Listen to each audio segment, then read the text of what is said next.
అమెరికాలో కూడా భూకంపం ఉంది. ఓకే, ఇది మన మన దేశానికి ఏమైనా ఎఫెక్ట్ చూపించేటువంటి అవకాశం ఉందా? మీరు చెప్పినటువంటి ఈ గ్రహం కానీ దీనికి సంబంధించిన ఎఫెక్ట్ మన దగ్గర ఏ విధంగా కనిపించే అవకాశం ఉందా? నేను ఆల్రెడీ మన సుమన్ టీవీలోనే చెప్పాను. మళ్ళీ అందరికి ప్రేక్షకులందరికీ చెప్తుంది ఏంటంటే, సుమన్ టీవీ నేను రాశిఫలాలు చెప్పాను, పంచాంగ శ్రవణం చెప్పాను, అందరు కూడా చూడండి. ఎక్కడైతే స్త్రీలు గౌరవింపబడతారో, ఎక్కడైతే అందరికీ అన్నదానాలు జరుగుతాయో, ఎక్కడైతే నిత్య హోమ యజ్ఞ యాగాదులు జరుగుతాయో అక్కడ విపత్తులు రావు. మన భారతదేశంలో అన్నదానాలు జరిగినన్ని రోజులు, స్త్రీలని గౌరవించినన్ని రోజులు, స్త్రీలు హింసకి గురి కానన్ని రోజులు మన దేశం బాగానే ఉంటుంది. బ్యాంకాక్ లో ఎందుకు వచ్చింది మీకు తెలుసు కదా. బ్యాంకాక్ లో ఏం జరుగుతుంది సంకేతం చెప్పాను కదా, విశ్వావసునామ సంవత్సరం. ఎక్కడైతే స్త్రీలు ఆట వస్తువులుగా అమ్మబడతారో, ఎక్కడైతే జూదం ఎక్కువగా ఉంటుందో, ఎక్కడైతే క్రైమ్ రేట్లు ఎక్కువగా ఉంటాయో అక్కడ భూకంపాలు వస్తాయి, విపత్తులు వస్తాయి. సో ప్రకృతి క్లీన్ చేసుకోవాలి కదా, మానవాళికి గుణపాఠాలు చెప్పాలి కదా. సో ఆ చెప్పడమే ప్రకృతి యొక్క పని. అదే విశ్వావసునామ సంవత్సరం. విశ్వావసునామ సంవత్సరంలో శనిగ్రహం పూర్తిగా టేక్ ఓవర్ తీసుకుంటున్నాడు.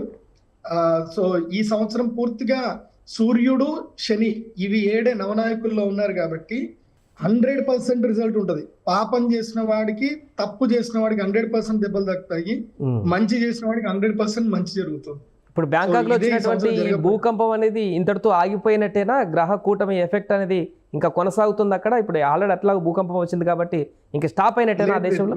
3 రోజులు ఎప్పుడైనా గుర్తుపెట్టుకోండి, గ్రహణానికి ముందు 2 రోజులు, గ్రహణానికి తర్వాత 2 రోజులు, గ్రహణం రోజు, ఈ 5 రోజుల పాటు ఎక్కడైనా భూకంపం 100% సంభవిస్తుంది. మీకు దీన్ని ఆల్రెడీ నేను రీసెర్చ్ చేశాను. ఇఫ్ యు పర్మిట్, మీకు టైం ఉంది అని అంటే నేను ఆ ప్రజెంటేషన్ ఇస్తాను, ఓకేనా మీకు? సో ఇప్పుడు ఇది స్క్రీన్ మీద చూపిస్తున్నా చూడండి. ఇది వసుదేవ కుటుంబం అని international association of Sanskrit studies లో నాకు 16th వరల్డ్ సాంస్క్రిట్ కాన్ఫరెన్స్ ఉన్నప్పుడు నాకు ఇన్విటేషన్ వచ్చింది. సో ఇక్కడ నేను చేసిన రీసెర్చ్ లో ఇక్కడ మీరు చూడండి, 16th వరల్డ్ కాన్ఫరెన్స్ లో నేను ఆల్రెడీ బ్యాంకాక్ లో శిల్పాకోన్ యూనివర్సిటీలో clues from Vedic astrology to predict earthquakes has been accepted అని చెప్పి వచ్చింది. ఇక్కడ నేను ప్రెజెంటేషన్ ఇవ్వడం జరిగింది. జూలై 2015లోనే ఇచ్చాను. Clues from Vedic astrology predict earthquakes అని ఇక్కడ ఇవ్వడం జరిగింది. సో ఇక్కడ నేను మీకు కొన్ని క్లూస్ చూపిస్తాను, ఎక్కడెక్కడ ఏ ఎర్త్ క్విక్స్ జరిగాయని చెప్పి. ఇక్కడ చూడండి, 2010 9 సెప్టెంబర్, ఇది బిఫోర్ అమావాస్య, నార్థన్ సుమంత్రాలో ఇండోనేషియాలో భూకంపం వచ్చింది. 7.2 ఇది రిక్టర్ స్కేల్ పైన ఉంది. ఇది కూడా డేట్ అండ్ టైం తో సహా. ఇది గ్రహణము తర్వాతనే వచ్చినటువంటిది, గ్రహణం బిఫోర్, ఇది అమావాస్య బిఫోర్ వచ్చింది. ఇప్పుడు కూడా రేపు అమావాస్య ఉంది, ఇవాళ గ్రహణం ఏర్పడింది. ఇది కూడా ఫిలిప్పీన్స్ లో వచ్చింది, 2010 లో 23 జూలైలో వచ్చింది. ఇది కూడా ఫుల్ మూన్ డే, అంటే గ్రహణం, సూర్యగ్రహణం కానీ చంద్రగ్రహణం కానీ జరిగింది అని అంటే దాని తర్వాత ఇమ్మీడియట్లీ ఇక్కడ మనకి ఎర్త్ క్విక్స్ ఏర్పడతాయి. ఇది కూడా 7.4 ఎర్త్ క్విక్, ఇది డేట్. తర్వాత చూడండి, మళ్ళీ చీలేలో ఒక ఎర్త్ క్విక్ జరిగింది, 2010లోనే జరిగింది. ఇది కూడా ఫుల్ మూన్ డే తర్వాతనే జరిగింది. దాని తర్వాత ఇది కూడా అమావాస్య తర్వాత మళ్ళీ ఇది ఇంకోటి జరిగింది చూడండి. ఇది ఇండో చైనాలో 8.6 ఎర్త్ క్విక్, ఇది 1950లో జరిగింది. ఇది చైనా హిస్టరీలోనే లార్జెస్ట్ ఎర్త్ క్విక్ ఇది. ఇది కూడా గ్రహణం తర్వాతనే జరిగింది. తర్వాత ఇరాన్ లో జరిగింది, 2 లక్షల మంది చనిపోయారు, 1780లో జరిగింది. ఇది కూడా ఎగ్జాక్ట్ గ్రహణం తర్వాత, ఇమ్మీడియట్లీ గ్రహణం నెక్స్ట్ డేనే జరిగింది. ఇప్పుడు కూడా షష్టగ్రహ కూటమి జరిగింది, దీని తర్వాతనే గ్రహణం జరిగింది.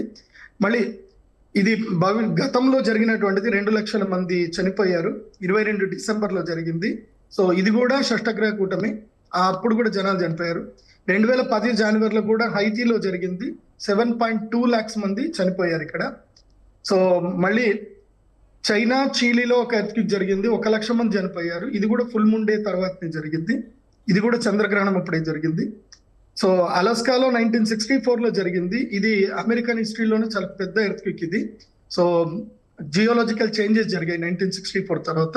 ఇది కూడా చంద్రగ్రహణం తర్వాత జరిగింది. నెక్స్ట్ ఇంకోటి షాంఘైలో ఒక ఎర్త్క్వేక్ జరిగింది, 8,30,000 మంది చనిపోయారు. ఇది 1556లో జరిగింది. సో ఇది కూడా 1976లో ఒక టంగ్షాన్లో ఒక ఎర్త్క్వేక్ జరిగింది చైనాలో. ఇది కూడా పంచగ్రహ కూటమి తర్వాతనే జరిగింది. ఇది కూడా లార్జెస్ట్. దీంట్లో 6,55,000 మంది చనిపోయారు అప్పట్లో. ఇది ఎగ్జాక్ట్, ఇది సునామీ కూడా ఏర్పడింది. ఇది లేటెస్ట్ గా 2010 అప్పుడు ఏర్పడిన సునామీ ఇది. ఇది కూడా ఫుల్ మూన్ తర్వాతనే జరిగింది. 1737 లో ఒక ఎర్త్క్వేక్ జరిగింది, 3 లక్షల మంది చనిపోయారు. ఇది కూడా ఫుల్ మూన్ డే తర్వాతనే జరిగింది. సో మళ్ళీ ఇదొకటి కూడా చెప్తే, గుజరాత్ లో జరిగిన ఎర్త్క్వేక్ ఒకటి మనకి మన భారతదేశంలో జరిగింది, 2001లో జరిగింది. సో ఇది day after black moon day. ఇది కూడా సూర్యగ్రహణం తర్వాతనే జరిగింది. ఈ ఎర్త్క్వేక్ లో 1,97,000 మంది చనిపోయారు. సో మనకి సునామీ మన భారతదేశంలో కలిచివేసిన సంఘటన ఏంటంటే 2004లో జరిగింది. ఇది కూడా చంద్రగ్రహణం తర్వాతనే, ఫుల్ మూన్ డే తర్వాతనే ఈ గ్రహణం, ఇది మనకి ఎర్త్క్వేక్ వచ్చింది. అప్పుడు కూడా చాలా మంది చనిపోవడం జరిగింది. చెన్నై అండ్ ఇండోనేషియాలో చాలా పెద్దనైనటువంటివి జరిగాయి. సో నేను ఇక్కడ చెప్పేది ఏంటంటే, how can astrology predict earthquake? By observing moon and sun lunar and sun eclipse days as well as full moon and black moon days based on planetary position, symptoms of clouds, behaviour of animals. So మనకి animals మనకి ఎప్పుడైనా మనకి చూపిస్తాయి. ఇప్పుడు ఈ భూకంపం ఏర్పడింది Myanmar లో, బ్యాంకాక్ లో భూకంపం ఏర్పడింది.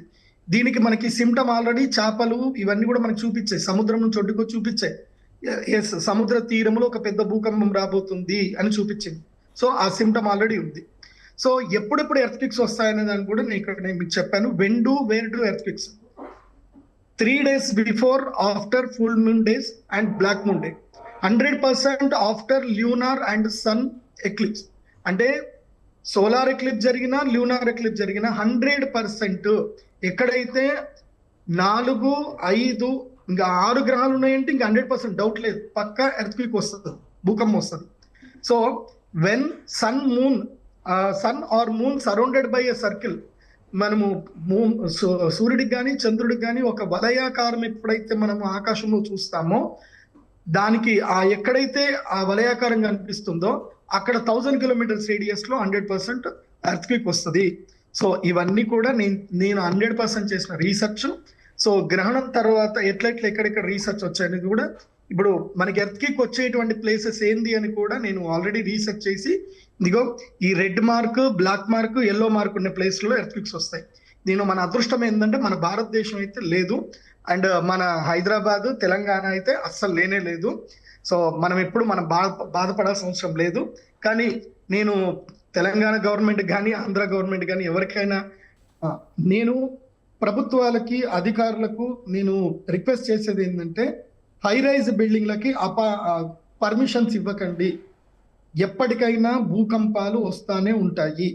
మానవ జీవితం శాశ్వతం కాదు, ఇళ్ళు మాత్రమే శాశ్వతంగా ఉంటాయి. తరతరాలు ఇళ్ళు ఎంజాయ్ చేయాలి. తొందరపడి హై రైజ్ బిల్డింగ్లు కొనుక్కోకండి. ఎప్పటికైనా ప్రతి 30 సంవత్సరాలకు ఒక్కసారి భూమి అనేటువంటిది రిఫ్రెష్ చేసుకుంటుంది.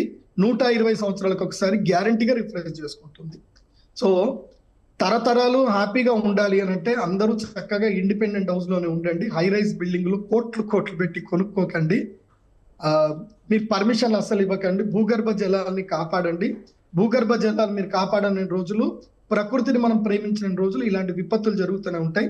మన అదృష్టవశాత్తు సనాతన ధర్మాన్ని మనం పాటిస్తున్నాము, అన్నదానాలు చేస్తున్నాము, స్త్రీలని గౌరవిస్తున్నాం కాబట్టి మనందరికీ మేలే జరుగుతుంది. సో ఎక్కడైతే స్త్రీలు, శిశువులు గౌరవింపబడతారో, అందరికి అన్నదానాలు జరుగుతాయో, ఎక్కడైతే ఆనందం ఉంటుందో, ఎక్కడైతే మోసాలు, అధర్మాలు జరగవో అక్కడ భూకంపాలు రావు. రైట్.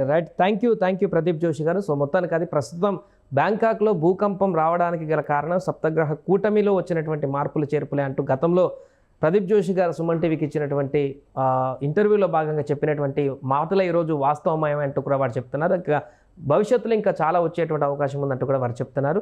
ఇదంతా కూడా జ్యోతిష శాస్త్రంలో ముందే దీన్ని గ్రహించి పూర్తిగా వివరణాత్మకంగా కూడా నేను వివరించారంటూ కూడా ప్రదీప్ జోషి గారు చెప్తున్నటువంటి వివరాలు అయితే ఇప్పటివరకు చూశాను.